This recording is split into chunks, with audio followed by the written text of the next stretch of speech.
탕후루, 약과, 마라탕, 마카롱, 그리고 떡볶이. 이 음식들 많이 들어보셨을 겁니다.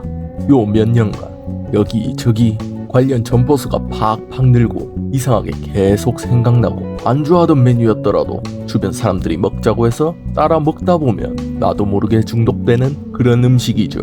저 음식들이 인기가 있는 이유 뭔가 있을 것인데 과연 무엇일까요? 바로 탄수화물 폭탄이라는 것입니다. 탄수화물이 많다는 이유 하나로 우리나라 전국에 열풍을 일으켰을 정도로 인기가 있었다고? 믿기 어려우시죠? 지금 바로 이 탄수화물에 빠질 수밖에 없는 인간의 심리에 대해 알아봅시다. 흰 쌀밥, 면, 빵, 동서양을 막론하고 모두가 주식으로 먹는 탄수화물입니다.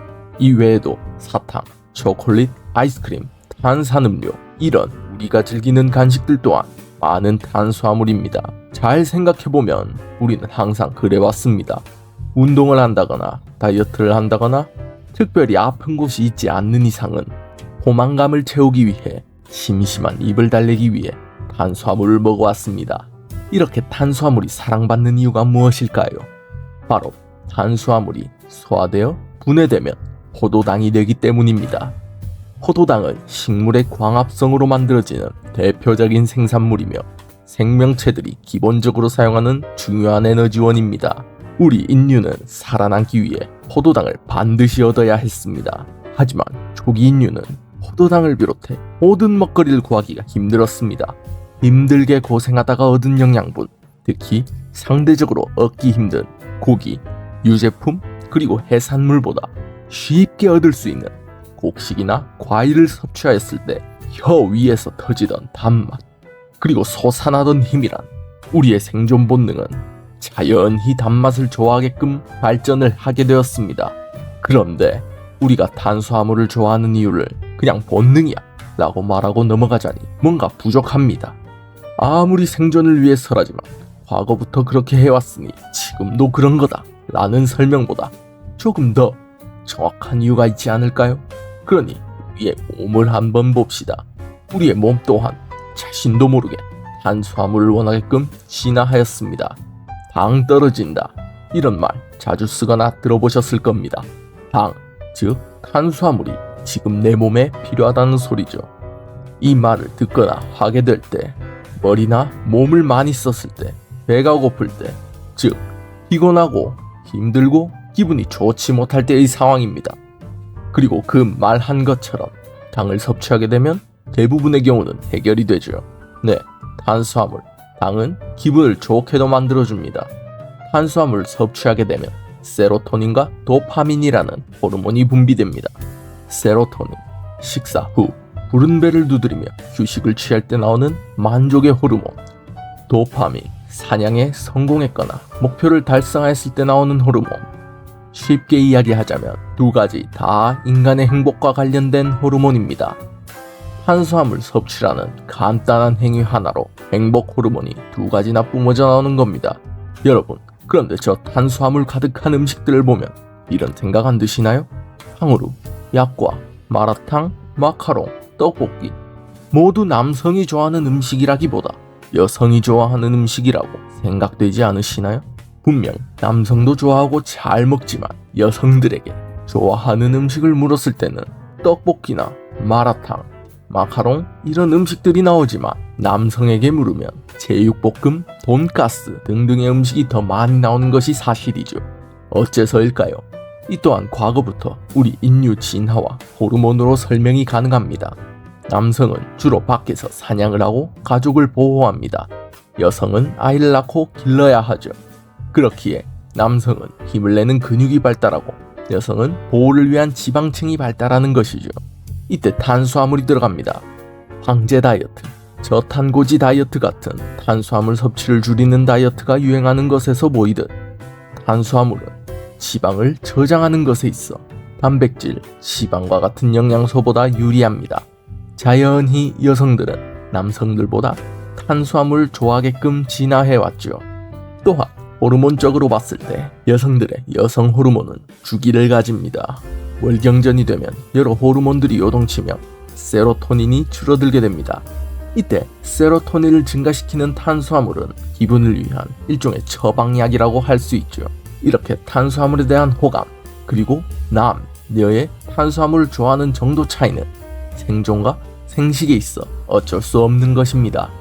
이런 탄수화물, 과거와는 다르게 손쉽게 얼마든지 구할 수 있는 바로 지금 탄수화물을 많이 먹으면 좋은 것이 아닐까요?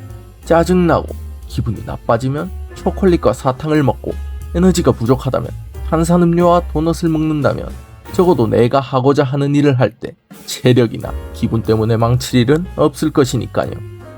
아쉽게도 우리의 몸은 지금의 풍족한 시대에 맞춰서 진화하지 못하였습니다.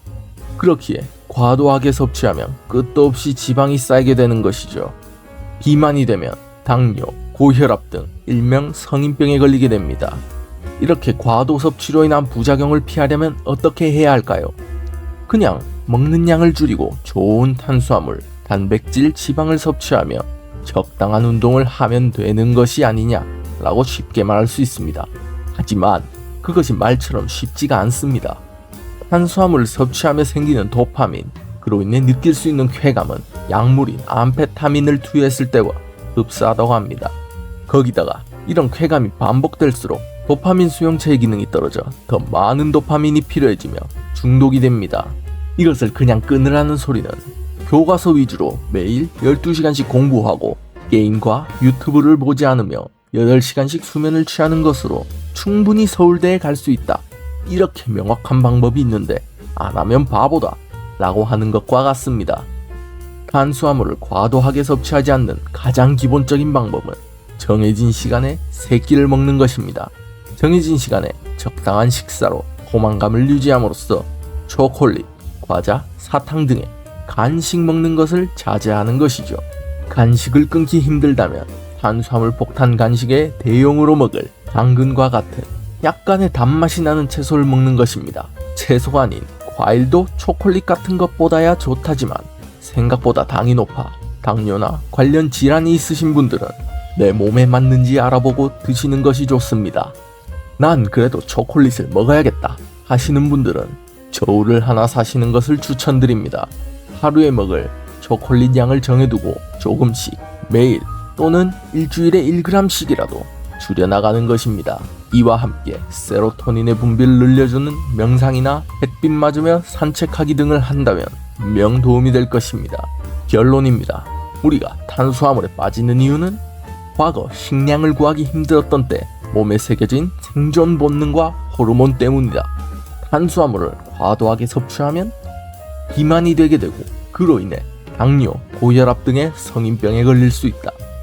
탄수화물의 과도한 섭취를 줄이는 방법은 강제적으로 무리하게 해서는 안 되고 규칙적인 식사, 대체품 찾기, 양을 서서히 줄여가기 등 조심스럽게 진행해야 한다. 이번 탄수화물에 대한 주제는 정말 우연하게 찾게 되었습니다. 요즘 뭘 먹어도 크게 맛이 없고 막 먹고 싶은 것도 없으니 유행하는 음식이 무언가 찾아나 볼까 하는 마음에 검색을 해보니 우연찮게도 대부분의 음식들이 고탄수화물의 음식들이더군요. 거기다가 항상 친구들과 고깃집에 가면 고기는 고기대로 먹고 밥이 정말 맛있다며 몇 번이고 고기보다 공깃밥을 더 많이 가져다 먹는 모습이 떠올랐습니다. 이건 분명 정신적, 신체적, 심리적으로 어떤 이유가 있겠다라는 확신을 가지게 되었습니다. 조사 결과는 놀라웠죠. 실제로 탄수화물의 섭취로 행복 호르몬 분비가 일어나 우리의 기분을 좌지우지할 수 있다니, 어쩌면 우리가 당연시하던 무의식적으로 하던 이러한 행위들에서도 과학적, 심리적 이유를 찾을 수 있겠다는 생각이 들었습니다. 혹시 이렇게 당연하다 생각했던 행위의 심리적, 정신적 이유가 궁금하신 분들은 언제든지 말씀해 주시길 부탁드립니다. 구독과 좋아요를 부탁드리며 항상 영상 시청해 주셔서 감사합니다.